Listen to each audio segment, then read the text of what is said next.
नमस्कार मित्रांनो, आजच्या लेसनमध्ये आपण कलर स्पेस या विषयावर माहिती घेणार आहोत. मित्रांनो, आपल्या या निसर्गामध्ये असंख्य कलर आहेत, लाखो कलर आहेत आणि हे सर्व कलर, हे सर्व रंग आपण फक्त आपल्या मानवी डोळ्यांनीच बघू शकतो. याच रंगसंगतीला किंवा ह्याच निसर्गातल्या सर्व रंगांना फिजिक्सच्या भाषेमध्ये लॅब कलर असे म्हणतात. लॅब कलर्स म्हणजे तुम्ही जी समजता ती लॅब नव्हे. लॅब कलर म्हणजे यल म्हणजे लाईटनेस, याच्यामध्ये लाईटनेस किंवा डार्कनेस ह्या दोन गोष्टी येतील. त्याच्यानंतर आहे ए म्हणजे रेड आणि ग्रीन. रेड जर वाढला तर ग्रीन कमी होणार आणि ग्रीन वाढला तर रेड कमी होणार. त्यानंतर आहे बी, ब्ल्यू अँड येल्लो. ब्ल्यू वाढला तर येल्लो कमी होणार आणि येल्लो वाढला तर ब्ल्यू कमी होणार. तर ह्या सर्व गोष्टी आपण फोटोशॉपमध्ये पुढे जाऊन शिकणार आहोत. तर हे जे लॅब कलर आहेत, तर हे जे सर्व कलर आहेत लॅब कलर्स, हे कलर फक्त मानवी डोळेच बघू शकतात. निसर्गामध्ये अवेलेबल असलेले सगळेच्या सगळे कलर, सगळेच्या सगळे रंग हे कुठलाही DSLR कॅमेरा जसे तसे कॅप्चर करू शकत नाही. परंतु काही कंपन्या अशा आहेत ज्या काही गोष्टीमध्ये साधर्म्य आणण्याचा प्रयत्न करतात, जसे की प्रोफोटो RGB. प्रोफोटो RGB हा एक कलरचा स्पेस आहे जो खूपच कॉस्टली असे जे कॅमेरे आहेत हाय एंड, त्या कॅमेऱ्यामध्ये आपल्याला हा कलर स्पेस बघायला मिळतो. त्यानंतर त्याच्या खालोखाल काही कंपन्या ॲडोबे RGBचा कलर स्पेस वापरतात. हे खूप साऱ्या DSLRमध्ये आपल्याला बघायला मिळतात. ज्यावेळेस तुम्ही फोटोशूट करता आणि जर ते फोटोशूट जर तुम्ही रॉमध्ये जर करत असाल तर त्यावेळेस कदाचित तुम्हाला प्रोफोटो RGBचा कलर स्पेस दिसेल किंवा ॲडोबे RGB. ॲज अ फोटोग्राफर मी तुम्हाला सांगतो की जर तुम्ही फोटोशूट करत असाल तर तुम्ही ते फोटो नक्कीच रॉ या फॉर्मॅटमध्ये शूट करा, कारण त्यामध्ये तुम्हाला प्रोफोटो RGB किंवा ॲडोबे RGBचा कलर स्पेस चूज करायला मिळतो. प्रोफोटो RGB आणि ॲडोबे RGB ह्या दोन कलर स्पेसमध्ये फोटो शूट करण्याचे कारण काय?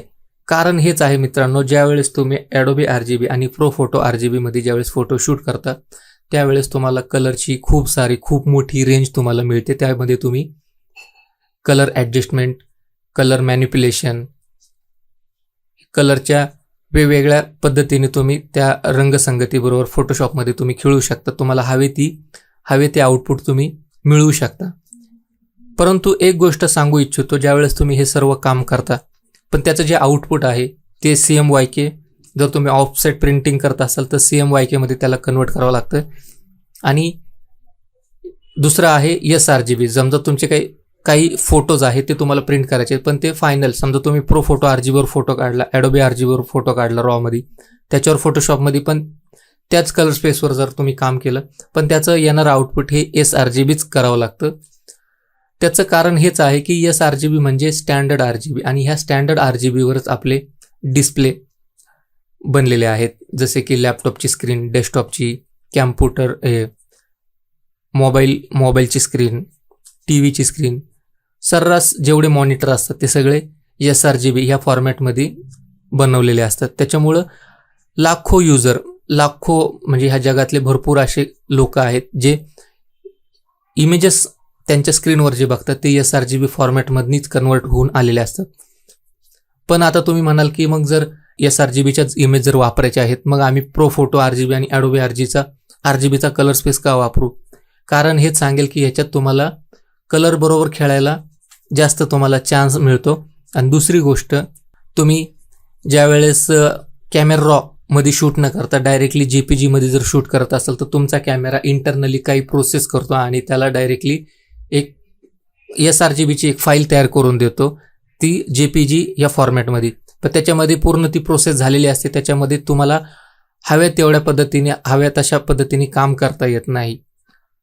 म्हणून ॲज अ फोटोग्राफर मी तुम्हाला सांगतो की जर तुम्ही DSLR वापरत असाल आणि फोटोशूट करत असाल, ॲडोबे RGBचा कॅमेरा रॉमध्ये ॲडोबे RGB ही कलर स्पेस वापरा. फोटोशॉपमध्ये काम करताना सुद्धा ॲडोबे RGBचाच वापर करून तुम्ही त्याच्यामध्ये चेंजेस करा.